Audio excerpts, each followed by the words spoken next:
نیز نماز کے بعد دعا کرنا کسی حدیث سے ثبوت ملتا ہے یا نہیں؟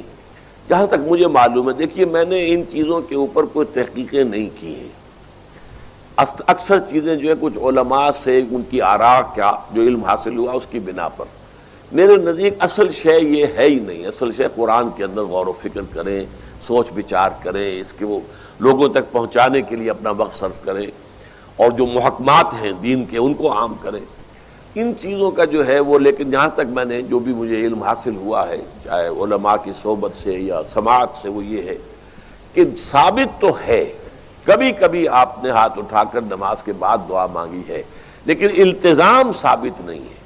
ہمارے ہاں بدقسمتی سے ہمارے ہاں تو عام طور پر تصور یہ ہو گیا ہے کہ گویا کہ اگر دعا نہیں مانگی تو نماز ہی نہیں پڑھی، گویا کہ نماز کا کوئی جزو لازم بن گیا۔ یہ اصل میں مغالطہ ہے۔ خاص طور پر سب سے بڑی حماقت جو ہوتی ہے وہ نماز جنازہ کے بعد دعا مانگنا ہے۔ نماز جنازہ ہے ہی صرف دعا، صرف دعا کے لیے کھڑے ہوتے ہیں، اللہ کی حمد و ثنا، حضور پر درود و پھر دعا۔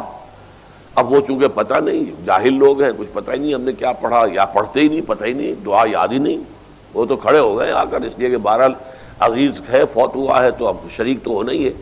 تو اس وجہ سے وہ جہالت کی وجہ سے پھر وہ دعا کرتے ہیں۔ دعا کا کوئی مطلب ہی نہیں، دعا تو کی ہے، بہترین دعا کی ہے، مسنون دعا کی ہے، صف بستہ ہو کر کی ہے، امام کے پیچھے قبلہ رخ ہو کر کی ہے، اس سے بہتر دعا کون سی ہوگی؟